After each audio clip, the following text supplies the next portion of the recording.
Ya, halo semuanya, selamat datang di channel Android. Di video kali ini, seperti biasa kita akan review salah satu aplikasi pinjaman online yang bernama Dana Kilat Pinjaman Kecil yang dirilis oleh Win Rupiah, perusahaan teknologi ya.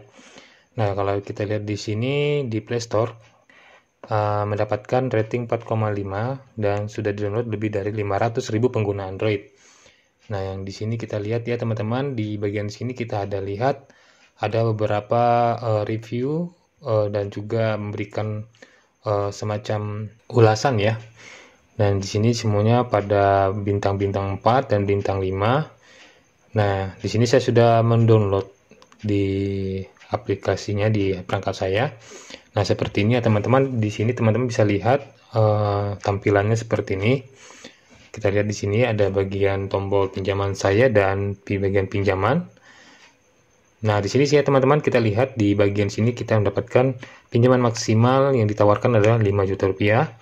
Nah, sekarang buat teman-teman nih yang sudah mengajukan pinjaman di aplikasi ini, dan pasti ada beberapa orang yang mana pengajuannya itu diterima, lalu uangnya itu masuk ke dalam rekening kita. Apa saja yang harus dilakukan, dan kita akan simak ya.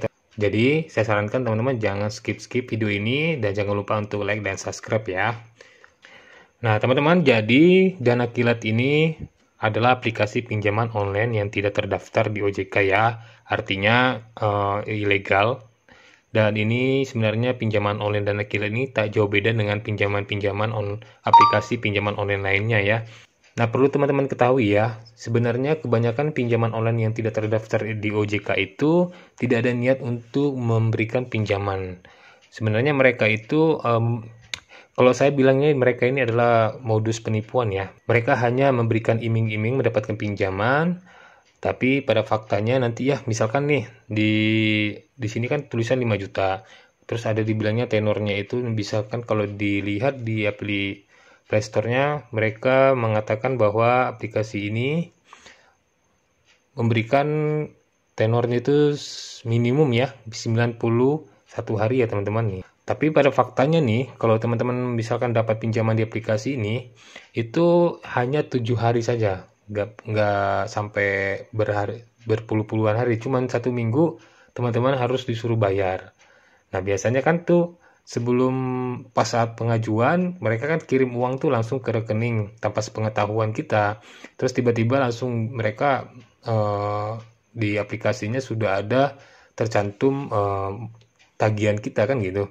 Nah, biasanya mereka itu sengaja melakukan jebakan kepada para pengguna-penggunanya. Jadi ini sangat berbahaya buat teman-teman ya.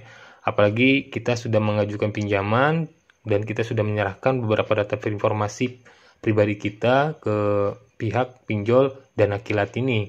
Oke teman-teman, jadi kita bahas lagi ya soal data pribadi kita nih. Apa sih kalau gimana? Misalkan gini, misalkan kita sudah mengajukan pinjaman dan sudah memberikan data pribadi kita. Banyak nih yang nanya nih, bagaimana apakah bisa kita melakukan penghapusan data pribadi dari aplikasi ini? Jawabannya adalah tidak bisa ya. Walaupun banyak di luar sana yang dari sosial media yang menawarkan mereka bisa melakukan penghapusan data pribadi. Saya sarankan kepada teman-teman tolong diabaikan kalau ada yang mengaku bisa melakukan penghapusan data pribadi.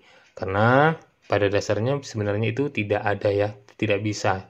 Tidak ada seorang pun yang bisa menghapus data pribadi ketika kita sudah menyelesaikan pengajuan pinjaman di aplikasi Dana Kilat ini ya. Nah, lalu bagaimana nih? Apakah harus dibayar nih dari pinjol Dana Kilat ini? Nah, bagi teman-teman yang sudah mendapat pinjaman di aplikasi ini, saya sarankan untuk tidak mengembalikan atau membayar beserta dengan bunganya atau tanpa menggunakan bunga ya. Karena teman-teman kan butuh duit tuh. Ya, pakai saja uang itu untuk keperluan teman-teman ya.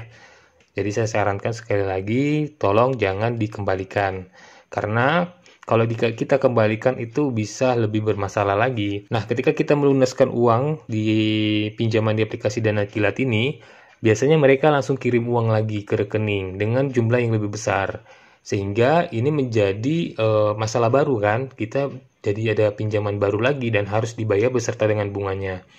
Nah, biasanya seperti itu. Tapi ada juga yang bilang kalau ketika kita sudah bayar ternyata tidak masuk ke rekeningnya mereka. Nah, itu sebenarnya udah masuk, cuman mereka itu cuman istilahnya mereka mau ngerjain kita gitu.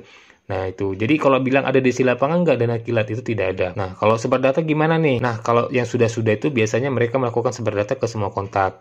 Nah, saran saya sih buat teman, kalau ada yang mengaku sebagai DC dana kilat, saya sarankan jangan direspon, baik lewat telepon, atau baik lewat WhatsApp, atau sebagainya. Abaikan saja deh. Kalau nggak, tolong diaktifkan nomornya dan akun WhatsApp-nya, dan lalu biarkan aja dulu mungkin dalam seminggu atau 2 minggu ya. Itu saja ya teman-teman dari ulasan kita singkat ini.